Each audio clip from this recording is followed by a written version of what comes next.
मी doctor Shubhada Girish Thackeray, राज्यशास्त्र विभाग प्रमुख, विद्यावर्धिनी महाविद्यालय धुळे. मागच्या व्हिडिओमध्ये आपण गृहीतकाच्या उगमस्थानांचा विचार केला. या व्हिडिओमध्ये आपण गृहीतकाचे प्रकार बघणार आहोत. वेगवेगळ्या अभ्यासकांनी, विचारवंतांनी वेगवेगळे प्रकार किंवा वर्गीकरण गृहीतकाची केली आहेत. यामध्ये हेज, मॅक्युगन, Goode and Hatt, Black and Champion अशा अभ्यासकांचा समावेश होतो. यांनी अनेक प्रकार हे गृहीतकाचे सांगितले. त्यातून आपल्याला सर्वसाधारण असे काही प्रकार समोर येतात. आपल्याला त्याचा विचार करता येतो. त्याचा आपण या व्हिडिओमध्ये, गृहीतकाचे प्रकार या व्हिडिओमध्ये आपण विचार करणार आहोत. पहिला प्रकार आहे संशोधनात्मक गृहीतक, रिसर्च हायपोथेसिस. आपण गृहीतकाच्या उगमस्थानांमध्येच याचा विचार केला होता की संशोधन, कुठलंही शास्त्रीय संशोधन हे गृहीतकाचं एक महत्त्वाचं उगमस्थान असतं. तर या संशोधनामध्ये भविष्यामध्ये होऊ शकणाऱ्या संशोधनाच्या बाबतीमध्ये काही विचार मांडलेले असतात संशोधकाने. भविष्यातील संशोधनाच्या दिशा म्हणून हे विचार असतात. तर हा एक गृहीतकाचा प्रकार म्हणजे संशोधनात्मक गृहीतक असा एक प्रकार मानला जातो की जुन्या संशोधनातून काही गृहीतकं आपल्याला सापडतात. जुन्या संशोधनामध्ये नव्या संशोधनासाठी असलेला स्कोप किंवा दिशा, यामधून नव्या गृहीतकाचा आपल्याला विचार करता येतो किंवा प्रकार सापडतात. तर याला संशोधनात्मक गृहीतक असं म्हटलं जातं. संशोधनात्मक गृहीतक हे प्रामुख्याने सकारात्मक विधानाच्या रूपामध्ये असतं आणि ते पूर्णपणे म्हणजे ज्या शास्त्रीय संशोधनामध्ये किंवा नैसर्गिक शास्त्रांमध्ये जे मौलिक प्रकारचं फंडामेंटल स्वरूपाचं संशोधन होतं, तर इथे अशी गृहीतकं मांडली जातात. साध्या सरळ विधानाच्या रूपामध्ये ही गृहीतकं असतात. दुसरा जो गृहीतकाचा प्रकार आहे तो म्हणजे सामान्य अनुभवावर आधारित गृहीतक. संशोधकाला अध्ययन समस्येच्या बाबतीमध्ये काही स्वतःचे अनुभव असतात, म्हणूनच तो एखाद्या विशिष्ट अध्ययन समस्येची निवड करीत असतो. त्याचे स्वतःचे अनुभव, त्या अध्ययन समस्येच्या संदर्भामध्ये त्याला स्वतःला असलेलं ज्ञान आणि त्याला मिळणारी सामान्य स्वरूपाची माहिती याच्या आधारे तो गृहीतक तयार करतो आणि त्याला सामान्य अनुभवावर आधारित गृहीतक असं म्हटलं जातं. काही विचारवंतांनी किंवा अभ्यासकांनी या गृहीतकाला काही ऑब्जेक्शन असं घेतलं आहे की संशोधकाला असलेले अनुभव आणि त्याच्यावर आधारित असलेलं गृहीतक हे इतरांना कसं पटावं किंवा इतरांचा अनुभव वेगळा असतो. तर संशोधकाच्या अनुभवाचा गृहीतकाला आधार देणं हे कितपत योग्य आहे.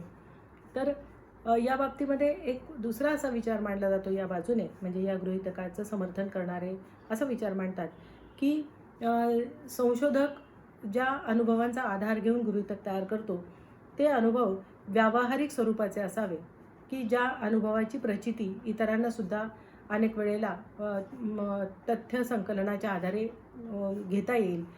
तर तेव्हा ते गृहीतक हे सामान्य अनुभवावर आधारित गृहीतक हे असं बनत असतं. म्हणजे एकट्या संशोधकाचा अनुभव तो न राहता सर्वसामान्य लोकांना येणारा अनुभव आणि सर्वसामान्यपणे इतर संशोधकांनासुद्धा येणारा अनुभव हा गृहीतकाचा आधार बनतो. तर सामान्य अनुभवावर आधारित गृहीतक असा एक गृहीतकाचा हा प्रकार मानला जातो.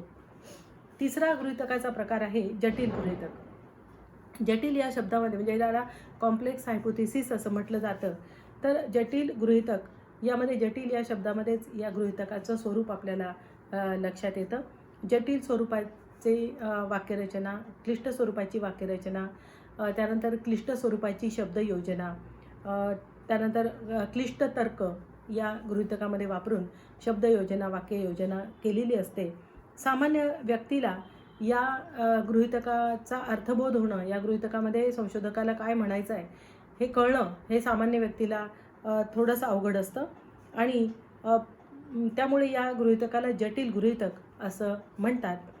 याचं एक उदाहरण मी इथे देऊ इच्छिते. म्हणजे हे गृहीतक कशा स्वरूपाचं असू शकेल जटिल गृहीतक. तर उदाहरण म्हणून भारताच्या स्वातंत्र्य चळवळीतील आध्यात्मिक मूल्यांचा आधार असलेल्या राजकीय परिस्थितीचा ऱ्हास होऊन विद्यमान राजकीय परिस्थितीत गुन्हेगारीकरणाला अधिमान्यता प्राप्त झाली आहे. आता हे जे गृहीतक आहे याला जटिल गृहीतक असं म्हणता येईल.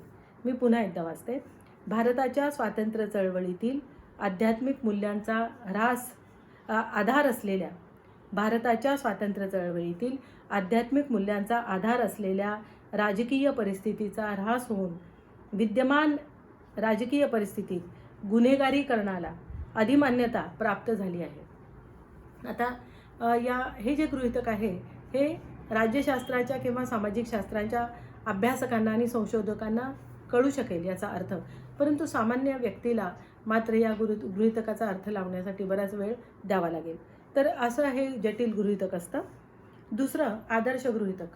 जटिल गृहीतकाच्या म्हणजे चौथा प्रकार आहे आदर्श गृहीतक.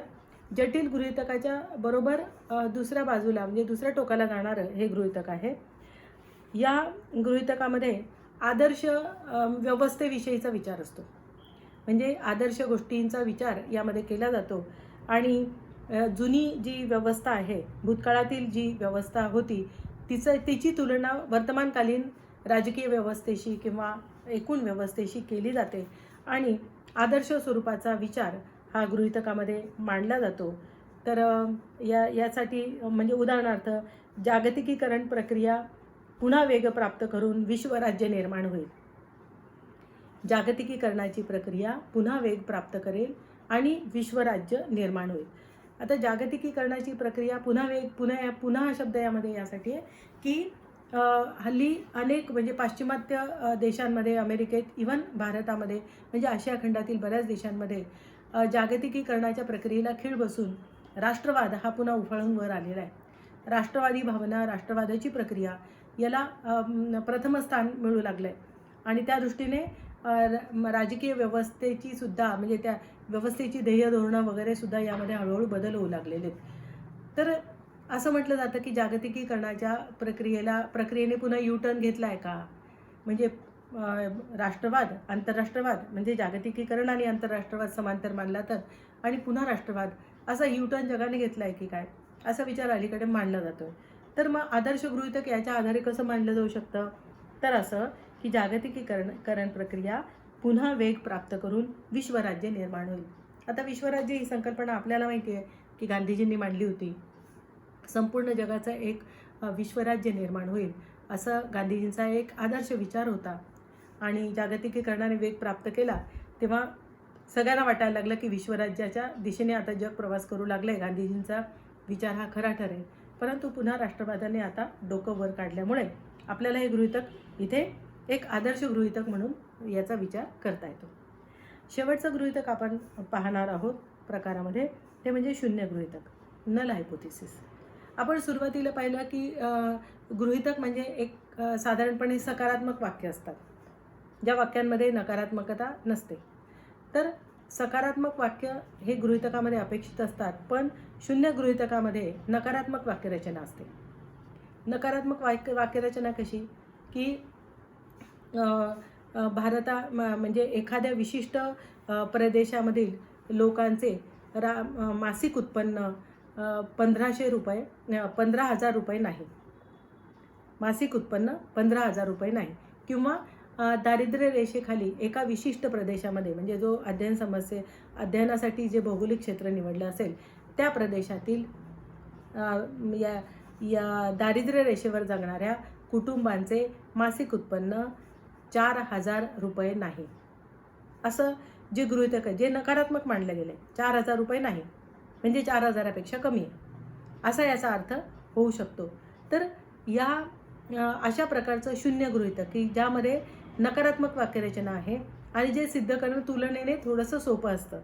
4,000 रुपये नाही म्हणजे किती आहे हे शोधणं तुलनेने सोपं असतं. म्हणून शून्य गृहीतक हा एक गृहीतकाचा नकारात्मक गृहीतकाचा प्रकार आपल्याला इथे लक्षात घेता येतो. तर गृहीतकाचे आपण काही ठळक 5 प्रकार इथे पाहिले आणि यापैकी कोणत्याही एका प्रकारावर आधारित किंवा दोन प्रकारांचा एकत्रीकरण करून सुद्धा 2 किंवा अधिक प्रकारांचं एकत्रीकरण करून सुद्धा संशोधक गृहीतकाची निर्मिती ही संशोधनाच्या सुरुवातीलाच करीत असतो. थांबूया आपण इथे.